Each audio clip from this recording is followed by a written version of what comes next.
여호와여 나의 대적이 어찌 그리 많은지요. 일어나 나를 치는 자가 많으니이다.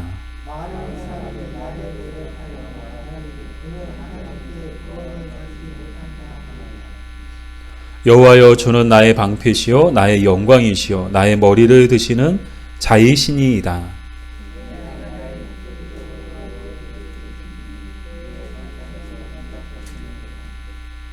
내가 누워 자고 깨었으니 여호와께서 나를 붙드심이로다.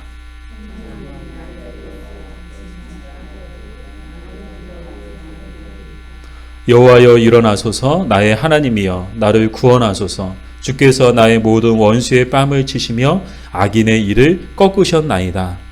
구원은 여호와께 있사오니 주의 복을 주의 백성에게 내리소서. 셀라. 아멘. 기도하겠습니다. 하나님 감사합니다. 저희들 사랑해 주셔서 지난 한 해 동안에도 지켜주시고 또 보호해 주시고 정말 감당할 수 없는 은혜와 사랑과 이 복을 우리에게 주셔서 감사합니다.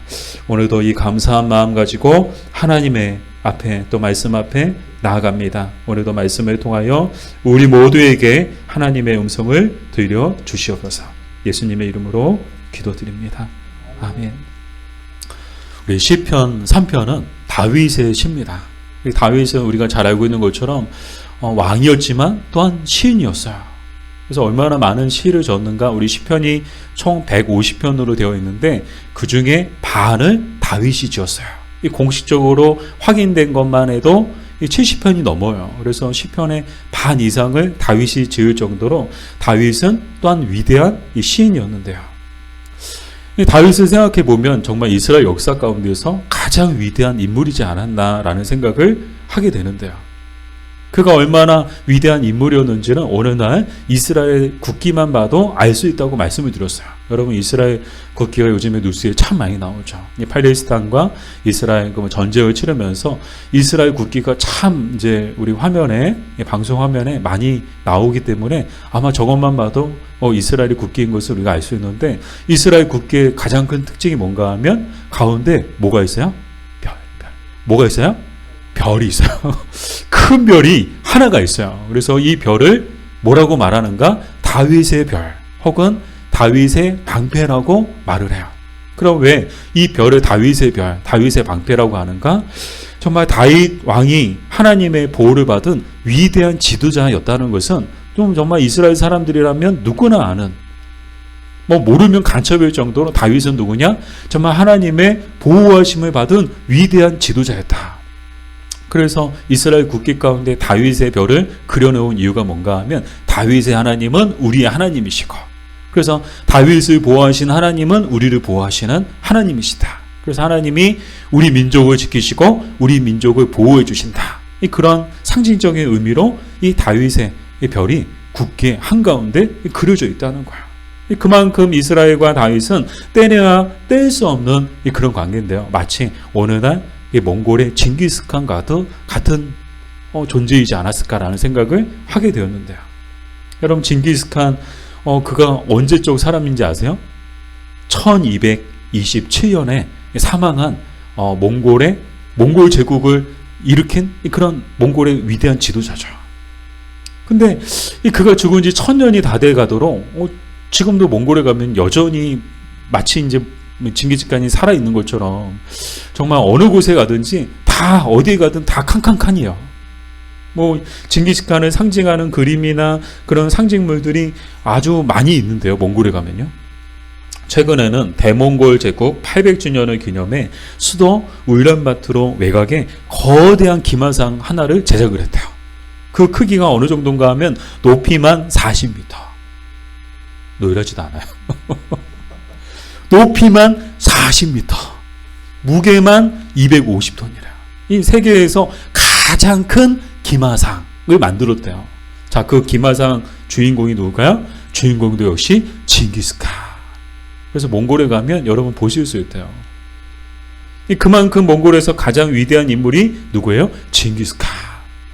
근데 그런 것처럼 이스라엘에서 다윗도 그랬다는 거야. 그가 죽은 지가 지금 몇천 년이 지났어요. 그럼에도 불구하고 여전히 이 이스라엘 땅에 가면 다윗이 마치 지금도 살아있는 것처럼 그만큼 이스라엘 역사상 가장 위대한 인물이 다윗이라는 건데요. 그러나 그가 처음부터 위대한 인물이었던 것은 아닙니다. 우리 성경에 보면 그가 처음에 등장할 때 정말 나폴레옹이나 징기스칸처럼 멋있게 말 타고 등장해요? 아니야. 이 성경에 등장하는 다윗의 첫 모습은요, 정말 작고 초라한 소년이었고 한 집안의 막내로 양이나 치는 목자에 불과했습니다. 같은 막내라도, 성경에 보면 같은 막내라도 요셉은 아버지에게 아주 모든 사랑을 독차지했잖아요. 아버지의 총애를 받고 아버지의 사랑을 독차지하는 그런 요셉이었는데, 근데 다윗은요, 다윗도 막내였지만 아버지 이새에게 그다지 주목받지도 그다지 사랑받지도 못한 아들이었는데요. 이 대표적인 사건이 선지자 사무엘이 하나님의 지시하심을 받아서 이새의 집에 가서 이제 새롭게 세우실 이스라엘 왕에게 기름 부으러 갔던 그때가 바로 그 사건이 바로 대표적인 사건인데요. 사무엘 선지자가 이새의 집에 오자 이새는 어떻게 했습니까? 그의 아들들을 다 불러 모으죠.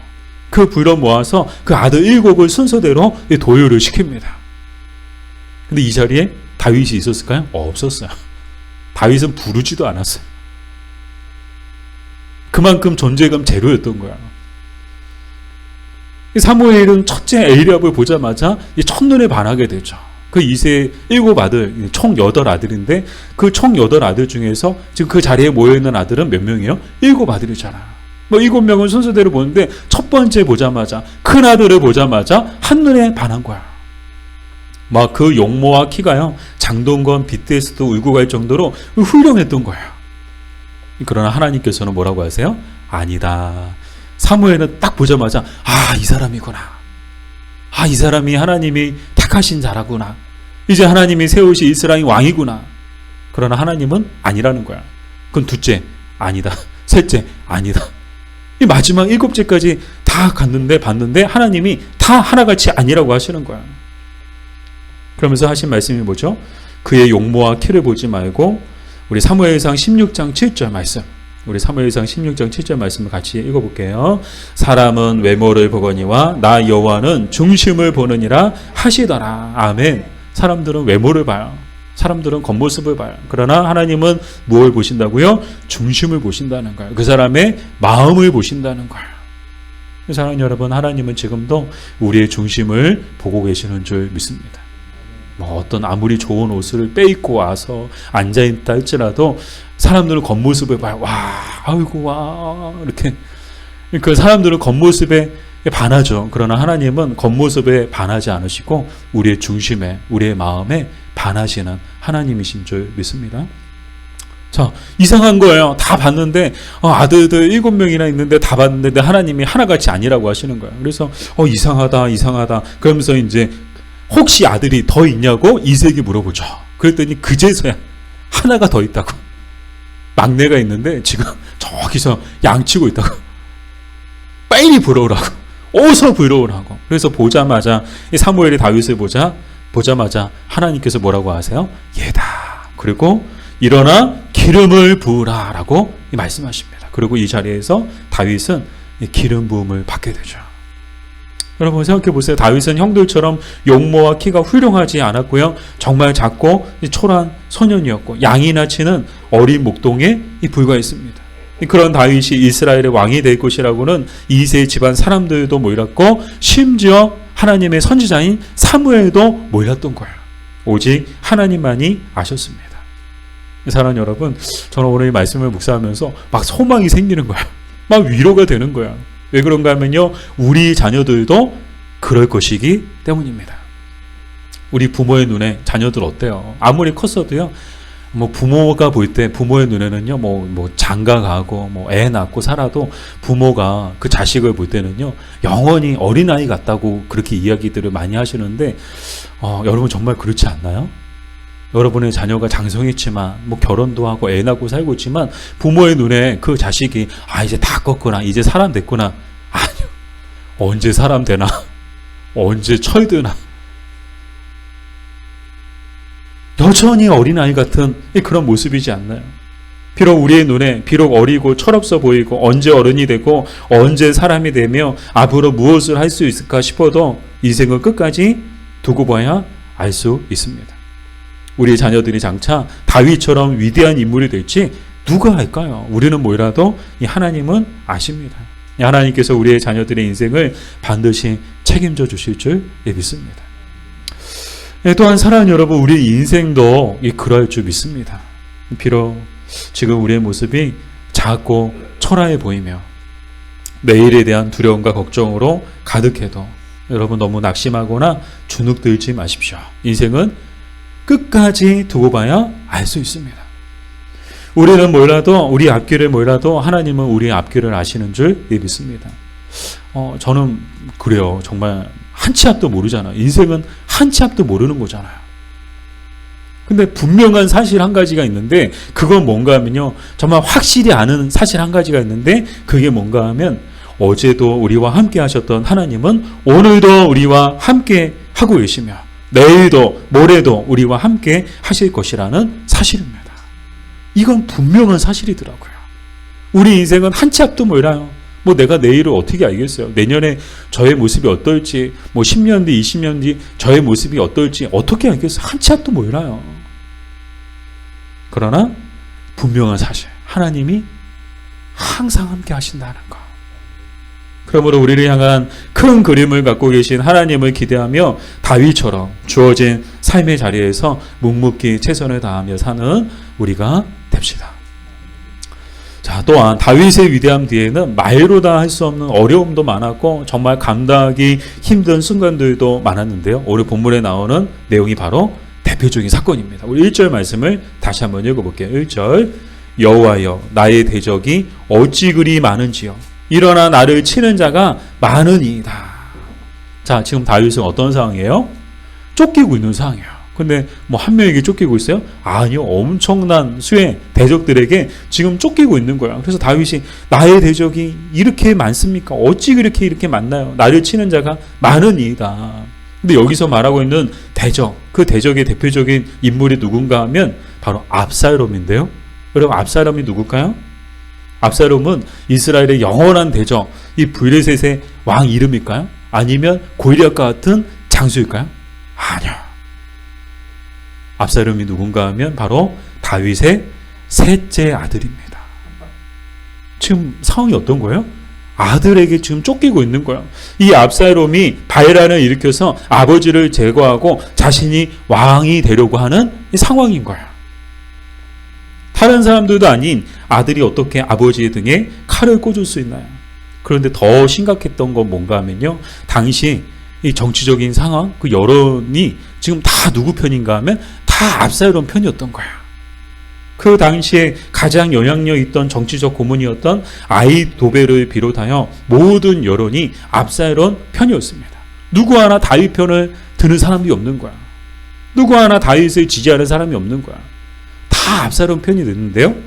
이렇게 된 데에는 다윗의 실정도 한몫했지만 사실 압살롬의 주도 면밀함이 컸습니다. 이 압살롬은요, 갑자기 뭐 자고 일어나더니 반란을 일으킨 것이 아니에요. 이미 몇 년 전부터 반란을 꿈꾸고요. 그리고 그것을 치밀하게 계획하고 준비했는데 그 첫 번째가 뭔가 하면 바로 사람들의 마음을 훔치는 것이었어요. 그래서 성문 곁에 서가지고 이 백성들의 송사를 다 해결해 주는 거야. 아, 무슨 문제가 있냐? 말만 해라. 나한테 말만 해라. 그런 사람들이 말하면요, 아, 이건 이렇게 하고 저건 저렇게 하고. 그렇게 해서 이 백성들의 송사를 다 해결해 주면서 이 사람들의 마음을 한 사람, 두 사람 마음을 훔치기 시작한 거야. 그랬더니 어떻게 됐습니까? 이제 압살롬의 인기가 하늘을 막 찌르듯이 높아진 거야. 그래서 막 지지율 1위, 뭐 호감도 1위, 모든 게 다 1위가 되었어요. 그리고 그때 빵 하고 터뜨린 거죠. 이 반란을. 그러니 반란이 성공하는 건 이 시간 문제였습니다. 이에 다윗은 어떻게 하나요? 황급히 왕궁을 떠나 피신을 하게 되는데 얼마나 기가 막힌 노릇이에요.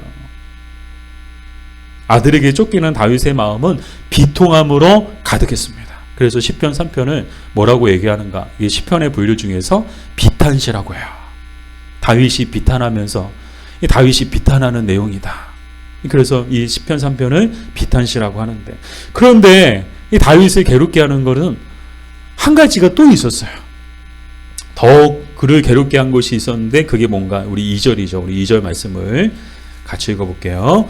많은 사람이 나를 대적하여 말하기를 그는 하나님께 구원을 받지 못한다 하나이다. 공동 번역으로 보니까 하늘마저 너를 버렸다. 그러면서 사람들이 빈정댔다는 거야. 표준 세번역에 보니까 하나님도 너를 돕지 않는다고 빈정대는 자들이 어찌 이리도 많습니까? 사람들이 뭐 하고 있어요? 다윗을 향해서 빈정거리고 있는 거야. 야, 하늘마저 너를 버렸다. 하나님마저 너를 버렸다. 칼보다 더 무섭고 아픈 게 말입니다. 칼에 베인 상처는 시간이 지나면 낫지만 말에 베인 상처는 시간이 지나도 낫지를 않아요.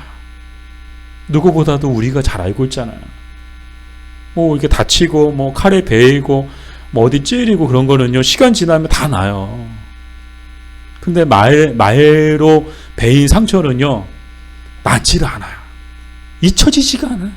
어디 뭐 흉터 남아있는 것도 아닌데 마음에 흉터가 생겨가지고요, 그 말은 아마 평생 잊혀지지도 않아요. 아마 여러분도 다 하나씩, 하나 두 개씩 그런 상처들, 마음에 말로 받은, 말로 베인 상처들이 아마 여러분도 아마 마음에 많이 있으실 거예요. 아들에게 쫓기는 것보다 더 괴로운 건 사람들의 말이었습니다. 다윗을 향해서 사람들이 지금 뭐하고 있어요? 수근수근거리고 빈정대고 있는 거예요.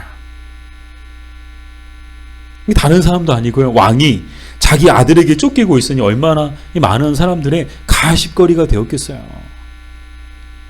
근데 누구 하나 참 아이러니한 거, 누구 하나 다윗도 참 불쌍하다. 우리 왕 어쩌나 다윗을 걱정하고 다윗을 불쌍히 여기고 막 그런 다윗을 보면서 힘내라, 뭐 이렇게 잘 될 거다, 뭐 위로의 말은 하는 사람들이 없고, 뭐 압살롬을 향해서 이런 호로 자식이 다 있나, 뭐 그러면서 뭐 배은망덕한 자식이다, 어떻게 그럴 수 있느냐, 뭐 하나님이 두렵지도 않느냐, 뭐 그런 말하는 사람들이 없고요.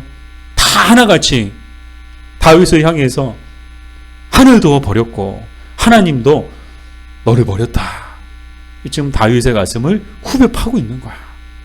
뭐 쫓기는 것보다 더 괴로운 거, 아들에게 쫓기는 것보다 더 괴로운 게 이 사람들의 말, 빈정대는 말, 수근수근 거리는 말. 사랑하는 여러분, 우리는 말로 상처 주는 사람이 되지 맙시다.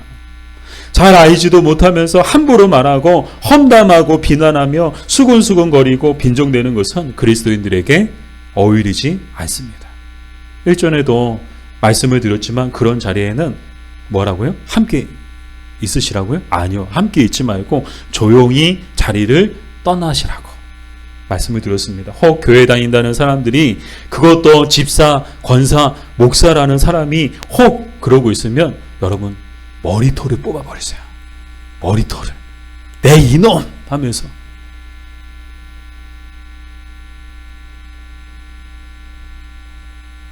잘 알지도 못하면서 함부로 험담하고 비난하며 수근거리고 빈정대는 것은 그 사람의 가슴을 후벼 파는 겁니다. 저는 잊혀지지 않아요. 저도 이제 말로 이제 상처를 받아가지고 이게 잊혀지지가 않아요. 뭐 기도를 못하게 하고 봉사를 못하게 했다고 저보고 대놓고 막 얘기를 누가 하시는데, 아니 세상 천지에 어느 목사가 기도를 못하게 하는 목사가 있고 봉사를 못하게 하는 목사가 어디 있어요? 그런 목사가 어디 있어요? 근데 그 말이 잊혀지지가 않아요.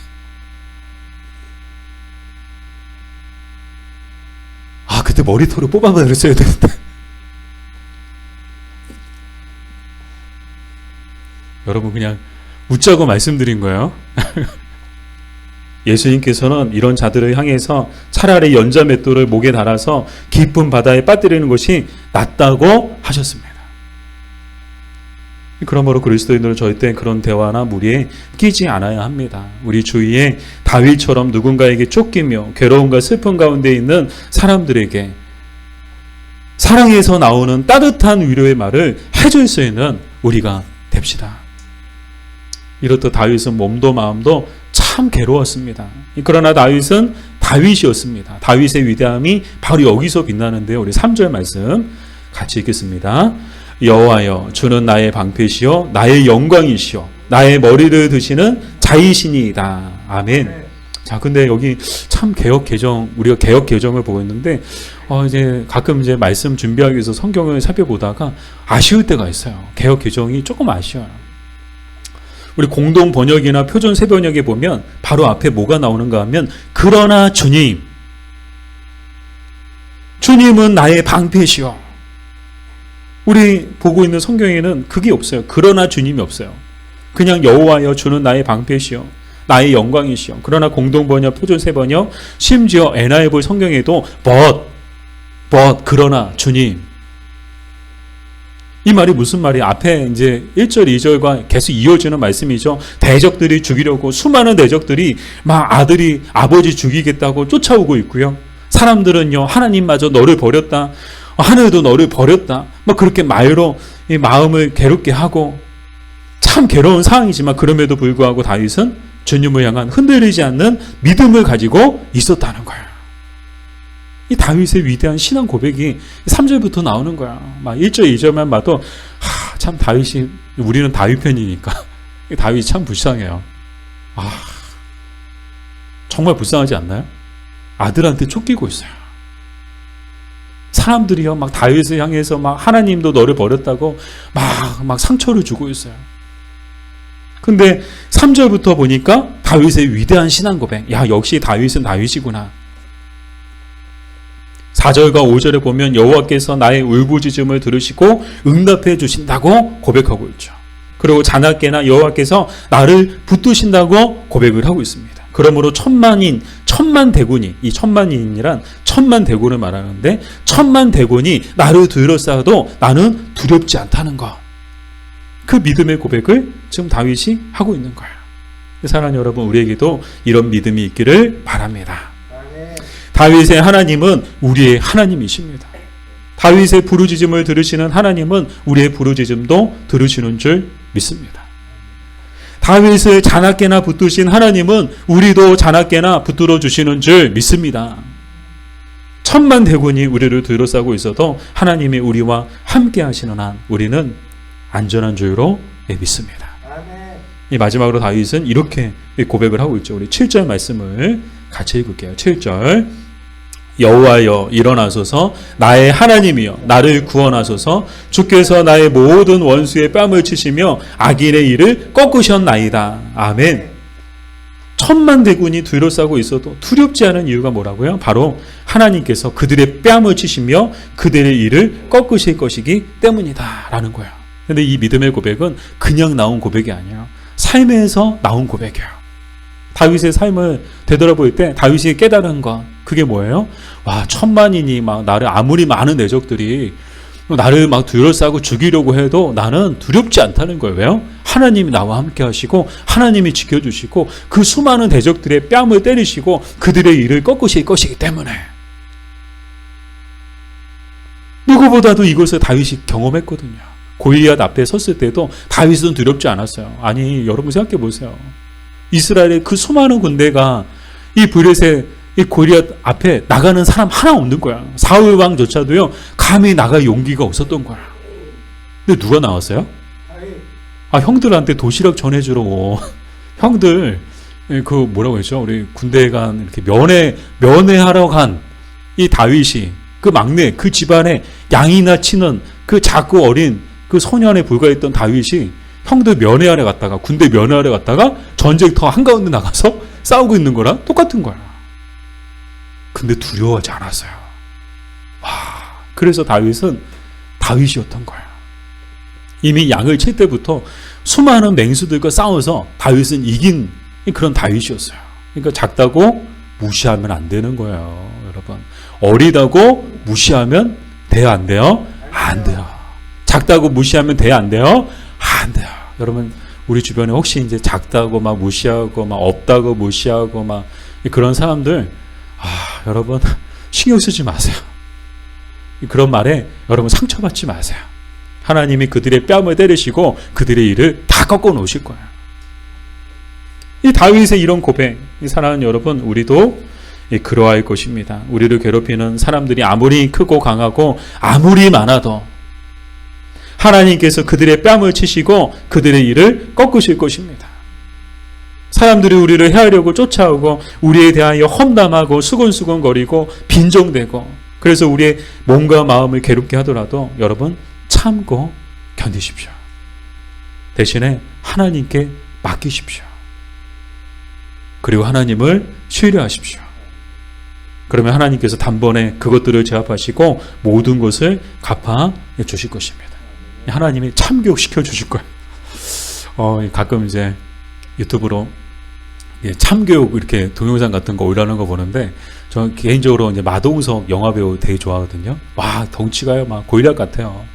근데 이제 그 영화 속에서는 항상 이제 선한 이미지로 나오죠. 이렇게 악인이 아니고 범죄자가 아니고 항상 뭐 경찰, 뭐 형사, 뭐 나쁜 놈들 때려잡고 나쁜 놈들 참교육 시켜주는 그런 이제 이미지로 이제 그런 주인공으로 나오는데 참교육하는 거 보세요. 그냥 한 주먹 뺨 한 대만 맞아도 그냥 뭐 적이 막 날아가 있고 막. 뭐 아무리 막 지금 막 위급하고 막 이렇게 막 불리한 상황에도 이 마동석만 등장했다면 모든 상황들이 다 정리가 되는 거야. 다 정리가 돼요.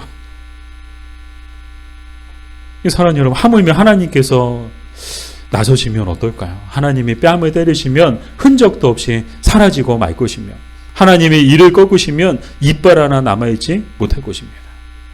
하나님은 더 무서운 분이에요. 느헤미야는 머리털을 뽑았는데 하나님은요 이빨을 뽑아버리시네요. 사랑하는 여러분, 여러분은 지금 무엇에 쫓기고 있나요? 그리고 지금 무엇을 두려워하고 있나요? 2024년 한 해가 지나가고 새해가 밝아오고 있습니다. 이 기대함보다는 염려와 두려움이 더 크게 다가오지는 않나요? 비록 한 치 앞도 알 수 없는 인생길이지만 다윗처럼 믿음으로 담대히 나아가는 우리가 됩시다. 그리하면 반드시 승리는 우리의 것이 될 것입니다. 우리 아무것도 두려워 말라. 우리 함께 우리 찬양 부르실까요? 아무것도 두려워 말라. 주 나의 하나님이 지켜주시네.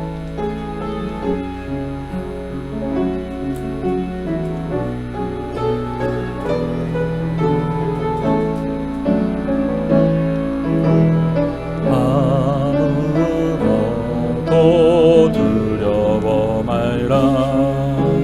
주 나의 하나님이 지켜. 놀라지 마라, 겁내지 마라.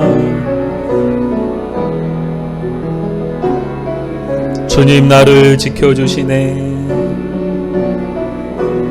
아무것도 두려워 말라. 아무것도 두려워 말라. 주 나의 하나님이 지켜주시네. 놀라지 마라, 겁내지 마라. 주님 나를 지켜주시네. 내 맘이 힘에 겨워 지칠지라도 힘에 겨워 지칠지라도 주님 나를 지켜주시네. 세상에 험한 풍파 몰아칠 때도 주님 나를 지켜주시네. 주님은 나의 산성, 주님은 나의 산성, 주님은 나의 요새, 주님은 나의 소망, 나의 힘이 되신 여호와. 아무것도 두려워 말라. 주 나의 하나님이 지켜주시네. 놀라지 마라, 겁내지 마라. 우리 다 같이 일어나서 부르실까요? 주님 나를 지켜주시네. 우리 다시 한번 고백하겠습니다. 아무것도 두려워 말라. 아무것도 두려워 말라. 주 나의 하나님이 지켜주시네. 놀라지 마라, 겁내지 마라. 주님 나를 지켜주시네. 내 마음이 힘에 겨워 지칠지라도, 내 마음이 힘에 겨워 지칠지, 주님 나를 지켜주시네. 세상의 험한 풍파 몰아칠 때도 주님 나를 지켜주시네. 나를 지켜주시고 가정을 지켜주시고 교회를 지켜주시고 나라를 지켜주십니다. 주님은 나의 산성, 주님은 나의 요새, 주님은 나의 소망, 나의 힘이 되신 주님은 나의 산성, 주님은 나의 산성, 주님은 나의 요새, 주님은 나의 소망, 나의 힘이 되신 여호와. 이제 우리 함께 기도했으면 좋겠습니다. 정말 우리 인생을 되돌아보면 늘 쫓기며 살아오지 않았나. 늘 우리 뒤에서 우리를 쫓아오는 것들, 쫓아오는 사람들, 쫓아오는 세상, 쫓아오는 마음의 강박감, 부담감, 두려움들, 한치 앞도 알 수 없는 그런 앞을 향해 나아가는 그런 두려움들, 그런 것들이 늘 우리를 둘러싸고 있지는 않았나요? 그러나 오늘 우리에게 다윗과 같은 믿음이 있었으면 좋겠습니다. 이 시간 우리 기도할 때 주님 저에게도 다윗과 같은 믿음을 주시옵소서. 천만 군대가 나를 둘러싸고 있어도 나는 두렵지 않다는 그런 믿음의 고백, 하나님이 나를 붙드시고 하나님이 나를 지켜주시고 하나님이 나를 보호해 주신다는 그런 믿음의 고백이 우리에게도 있게 해달라고, 이 믿음을 가지고 정말 앞을 향해 담대히 나아갈 수 있는 한치 앞도 알 수 없는 안개 속으로 나아가는 것 같은 그런 인생길이지만 그럼에도 불구하고 앞을 향해 담대히 나아갈 수 있는 우리가 되게 해달라고 우리 기도했으면 좋겠고요. 또 우리의 가정을 지켜주시고 하나님께서 또 우리 교회를 지켜주시고 또 하나님께서 우리 나라를 지켜주시도록 우리 같이 우리 합심해서 우리 기도하시겠습니다. 주여, 아버지 하나님, 우리에게도 다윗과 같은 믿음이 하나님 있게 하여 주시옵소서. 아버지 다윗과 같은 아버지 믿음이 하나님 우리에게도 있기를 원합니다. 아버지 하나님, 정말 쫓기는 것 같고 아버지 두려움 속에 아버지 살아가지만 한치 앞도 알 수 없는 안개 속으로 나아가는 것 같은 우리 인생길이지만 그럼에도 불구하고 주님 우리에게도 다윗과 같은 믿음이 있게 하여 주시옵소서. 아버지 다윗과 같은 담대함이 있게 하여 주시옵소서. 하나님이 함께 하시고 하나님이 지켜주시고 하나님이 우리를 붙들어 주신다는 아버지 굳건한 믿음이, 흔들리지 않는 믿음이 주님 저희들에게도 있게 하여 주셔서 아버지 우리에게 허락하신 인생의 길에 아버지 담대히 나아갈 수 있는 저희들 되게 하여 주시옵소서. 믿음을 가지고 나아갈 수 있는 저희들 되게 하여 주시옵소서. 두려워하지 않는 저희들 되게 하여 주시옵소서. 걱정하거나 불안하거나 염려하지 않는 저희들 되게 해주시고 아버지 지난 과거에 아버지 매이며 아버지 그 과거 속에서 갇혀서 살지 않게 해주시고 하나님께서 우리에게 베푸실 새로운 일들을 기대하며 아버지 앞을 향해 나아갈 수 있는 저희들 되기를 원합니다. 또한 하나님께서 우리의 가정을 지켜주시고 또 우리의 교회를 지켜주시고 또 하나님 우리나라를 지켜주실 줄 믿습니다. 정말 안개 속 같은 우리나라의 상황이고 아버지 하나님 그런 모습이지만 그럼에도 불구하고 하나님이 함께 하심을 통해서 하나님이 이 나라를 붙들어 주실 줄 믿습니다. 하나님이 이 나라를 지켜주실 줄 믿습니다. 하나님의 보호하심을 통해서 정말 최후에는 승리할 수 있는 이 나라가 되게 해주시고 우리의 가정들 되게 하여 주시며 우리 작은 목자교회가 되게 하여 주시옵소서. 그래서 이제 새해를 맞이하는데 새해는 정말 승리하는, 날마다 승리하는, 다윗처럼 날마다 승리하는 아버지 새해가 되게 하여 주시옵소서. 우리 성도들의 삶이 되게 하여 주시옵소서.